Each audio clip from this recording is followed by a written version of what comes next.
Today we're reading from the 8th chapter, verse number 5, 6 and 7, which are very, very important. So first we'll go through the Sanskrit and then the translations. Antakale cha mameva smaran muktva kalevaram ya prayati samadbhavam yati nasti yatra samshaya. Lord Krishna is saying, and whoever at the time of death quits his body, remembering me alone, at once attains my nature, of this there is no doubt. Then the 6th verse is, Yam yam vapi smaran bhavam tyajatyante kalevaram tam tam evaiti konteya sada tad bhava bhavitaha. Whatever state of being one remembers when he quits his body, that state he will attain without fail. And text number 7, Tasmat sarveshu kaleshu mamanusmara yudhya cha Mayyar pita mano buddhir mame vaishyatya samshayaha. Therefore, Arjuna, you should always think of me in the form of Krishna and at the same time carry out your prescribed duties of fighting. With your activities dedicated to me and your mind and intelligence fixed in me, you will attain me without doubt. So this is the crux, or this is the essence of Bhagavad Gita. This is the essence of our human life.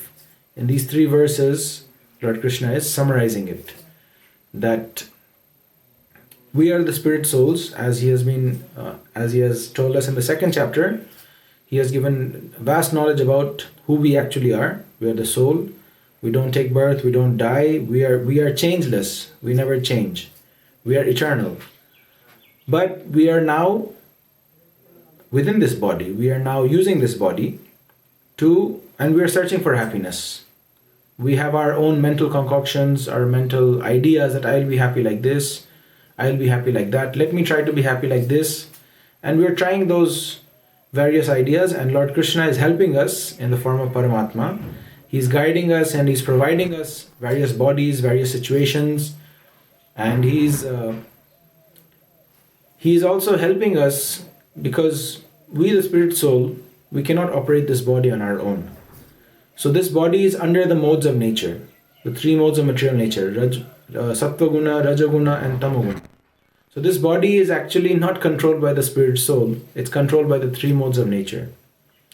And the Paramatma, he smells or he hears the desires of the Atma, and he enforces, he guides the 3 modes to make the body function, to fulfill the desires of the conditioned soul in various ways. But here, Lord Krishna is saying that one who remembers me at the time of death alone. That means one who is completely attached to Lord Krishna. One who is not desirous of enjoying this material world anymore. Rather, he wants to serve Lord Krishna in his original position. All of us in our original position, we are all parts of Lord Krishna, servants of Lord Krishna. So as parts, our duty is to serve the whole. So one who is situated like that, one who is practiced to think like that, and especially at the time of death, his last desire, his final desire is simply to serve Krishna, to please Lord Krishna and nothing else. So that person, he attains the spiritual world. He goes back to his original position, Vaikuntha, Golok Vrindavan Dham. And in the 5th verse, Lord Krishna is saying that whatever one remembers at the time of death, yam yam vapi smaran bhavam tyajatyante kalevaram. Whatever one remembers at the time of death, whatever desire one has, I will definitely fulfill that. So Lord Krishna is our best friend, our most dear one. And he always wants to make us happy. He always wants to please us. And because we are in our mental concoction, we are in our mental, we have an idea, I'll be happy like this. If it would be like that, then I'll be happier. Or I really want this. I want to enjoy this more. I cannot enjoy it right now. My body is really old. Or, I don't have the facilities. I wish I could enjoy like this. So Lord Krishna, in his expansion as Paramatma, he is seated within everyone's heart. He's always with the spirit soul. He's the best friend. And this is given in the Upanishads also, that there's 2 birds sitting on one tree. One of them is an observer. He's simply observing the other bird. And the other bird is trying to enjoy various fruits, sometimes sweet fruit, sometimes a sour fruit, sometimes a bitter fruit, sometimes a tasteless fruit. And he's always searching for the sweet fruits. He's always searching for happiness. But the other bird is simply observing him and is just wishing that he comes back to him. That is Paramatma, that is Lord Krishna, who is always there to guide us and help us to return back to home, back to Godhead, and that's where we will have actual, real happiness, true happiness of the soul. So, whatever one remembers at the time of death, Lord Krishna, as Paramatma seated within his heart, he feels for that living entity and he provides that according to his actions also, according to his karma. For example, if a person was very pious, he did a lot of good work, he helped so many people, he gave a lot of charity. So definitely he will have a very good birth. He'll have a very rich birth with a lot of facilities for enjoyment in his next life. As they say, with a silver spoon in the mouth, born with a silver spoon in the mouth. But let's consider that he didn't act properly. Although he did many pious works, but he also acted very sinfully. In the sense of, he did not discriminate for sensual enjoyment. He didn't discriminate between wife or, relatives or anybody. He acted for sense pleasure. So such a person in his next life, he will get the result of both these actions. So because he desires to get a lot of sensual facilities, so Lord Krishna gives him a birth in a very rich country, in a very rich family, in a very rich position. But because of his activities, which were not sanctioned by the scriptures, he gets a lower birth. That is the birth of a dog. So although he is born in a very rich country, in a very rich family, and the dog is treated very respectfully there, the dog is given all facilities. They even have special maternity hospitals for dogs only. They have grooming shops for the dogs. They have everything for the dogs. So such a person may take birth and he will get the result of his karma because he desired to enjoy, but according to his activities, he was given the birth of a dog and he's enjoying in that body also. So in this way, the karma is very subtle to understand. But the point is that whatever one remembers at the time of death, that is his destiny. He will definitely get that kind of a body. And if one remembers Lord Krishna at the time of death, that is the goal of human life. To educate ourselves, to mold our life in such a way that by whatever we're doing, we can always remember Krishna. So this is the most secret, the most confidential knowledge that Lord Krishna is giving Arjuna. And throughout the Gita, like here in the 8th chapter, Lord Krishna is giving this. Then in the 9th chapter, at the end of the 9th chapter, again, Lord Krishna is saying, always remember me, become my devotee, offer obeisances to me and worship me. And in this way, definitely you will come back to me. And then in the 12th chapter also, Lord Krishna is telling this knowledge. Again in the 18th chapter also, Lord Krishna is giving this knowledge, most confidential. So we see in the Bhagavatam also, there are some very nice stories like Bharat Maharaj. Bharat Maharaj was a great devotee. And he attained the level of bhav, the stage of bhava. That means he was feeling emotions, transcendental emotions for Lord Krishna or the Supreme Lord. But because of some slight, let's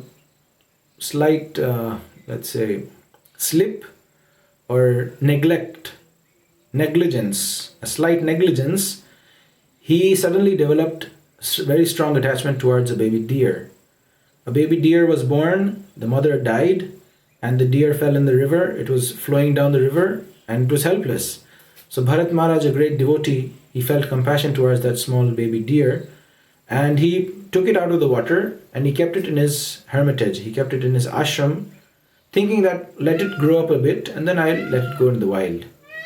But in this time period, Bharat Maharaj, he felt great attachment towards that baby deer, and that baby deer, not knowing anybody else, considered Bharat Maharaj to be its mother, to be its relative.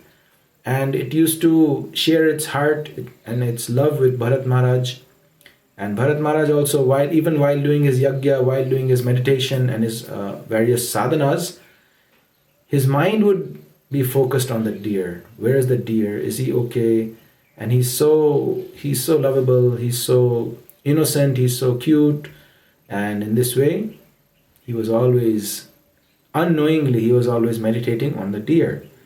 So one day it happened that the deer didn't come back, and it became dark, it became night, and Bharat Maharaj, as attached he was, could not forget about him.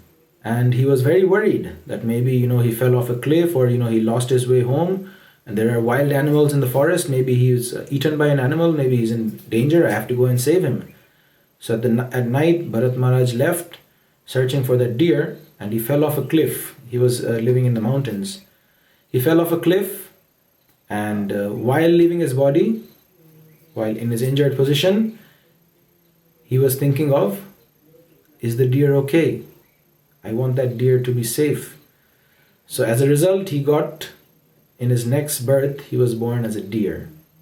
But he could remember his past activities, and that's another story, but the point is that whatever we remember at the time of death is what we get, the next body. And there are even recent scientific studies done on this topic.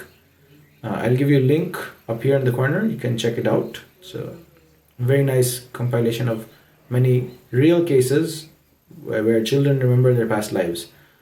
So the study was that some people, they are born with some birthmarks, like a patch of hair is missing here because they have it's just the skin showing. And that kid, he is a kid who remembers his past life. And he claims that I was shot here. I was shot in the head. My name was so and such person shot me. So this kid is completely convinced, and again and again he's telling his parents that such and such shot me, and I was, in my past life, I was like this and this happened. So the kids, they take him to a doctor. The doctor refers them to a psychologist who is doing research in cases of reincarnation. And that psychologist, they take help of the police, they take help of the forensic department, and they get, if the child is saying I was so and so they check the files. Is there a file of a so and so who was shot dead? They find the file, they check the post-mortem report, and they see that actually that person was shot here. It's where the child doesn't have a patch of hair. So this is one incident. There's many such incidences where a child is born with a leg missing, a child is born with in his chest he has a mark, he has like a ingrain in his chest, or many wounds in his chest. And these are all, there's one case where there's a person with a very small mandible, very small chin. So that case was of a person who was hanged in his previous life. Then the case with the many marks on the chest, that was a case of a shotgun wound, and he died, and they remember their previous life. And in this way, the person with the missing leg, the kid with the missing leg, he was a person whose leg had been cut off, and he was killed. Or he died after that accident. So they remember their previous lives, and the body they have presently is corroborating, is matching with the previous life's injuries. So the reason for this is because the person, when he's dying, he has a very strong mental impression of that injury, and he's very worried about it. And in that mind frame, in that mindset, the Atma leaves the body in a subtle body. We all have two bodies. One is our gross body, which we can see. Then we have a subtle body, which is made out of mind, intelligence, and ego.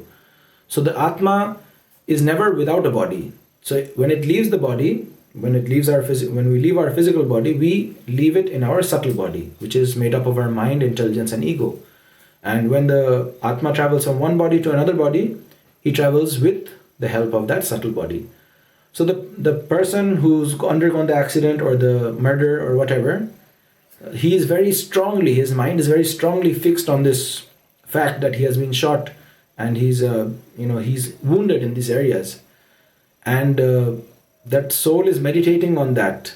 His mind is not leaving those impressions. And so he's thinking of that at the time of death. And then he's put in another womb. He's put into the womb of another mother. But his mental makeup is still like that. That, oh, I've been shot in my head, or I've been shot in my chest, and there's wounds all over. So because of the mental makeup, his physical body is also developed according to his mind, according to his desire. And in this life also, he has those same marks or those same defects on his body. It was due to a strong mental impression which he carried into his next life. So this is how powerful our mental impressions are. So Lord Krishna here is guiding us. He's saying that if you have this strong mental impression, if you have this strong impression that you are not this body, that you are eternal servant of Lord Krishna, and by doing our spiritual practices nicely, by doing our bhajan, our chanting of the Hare Krishna mantra without offenses, under the guidance of a pure devotee, we will one day realize, it will reveal to us that what is our relationship with the Lord, what is our eternal spiritual form. So that is perfection. If a devotee can attain that, then at the time of death, he can simply meditate on that form and his direct service to the Lord, his personal relation with the Lord, and his strong hankering to serve the Lord in that way. If that is his mental makeup at the time of death, when he's leaving his material body, then definitely that's what he's going to attain in his next. He's going to go back to his original position in the spiritual world and serve Lord Krishna in the way he cherished within his heart. So Lord Krishna here is guiding Arjuna, that Arjuna, don't see this fight, whatever external is there, it's all temporary. You're not the body, they're not the bodies, and if you don't kill them, they'll die anyway after a few more years. Everyone has to die. So just do your duty. You have been put in this awkward situation, and I myself want you to fight. I want you to fight in this war, and the victory of dharma, the victory of religion should be established, righteousness. So you just do your external duty. Don't meditate on this. Don't focus on this. Ma manusmara yuddhacha. Just remember me. Remember me and do your activities, do your duties. So this is Krishna consciousness. This is devotional service. We have various assignments given by our spiritual master or desired by the Lord for this certain time, place, circumstance.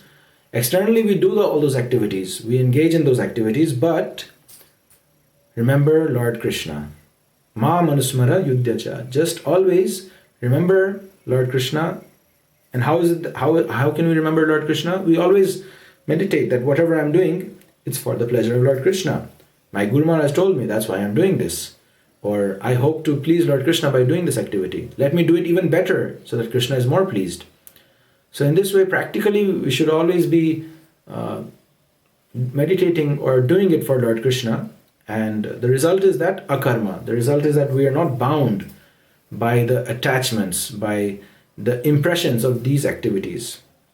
Rather, we are our mind is always impressed, and the impression on our mind is simply how to please Lord Krishna.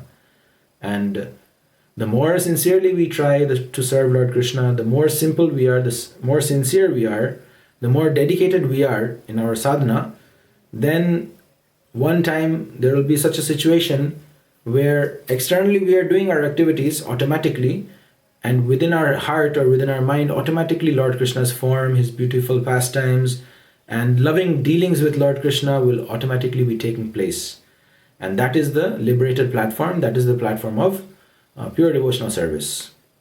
So these are the secrets, or this is the essence, the crux of Bhagavad Gita. This is the essence of spiritual life, which Lord Krishna is kindly revealing to all of us. If we take it seriously, under the guidance of a spiritual master, we can attain this perfection. Hare Krishna.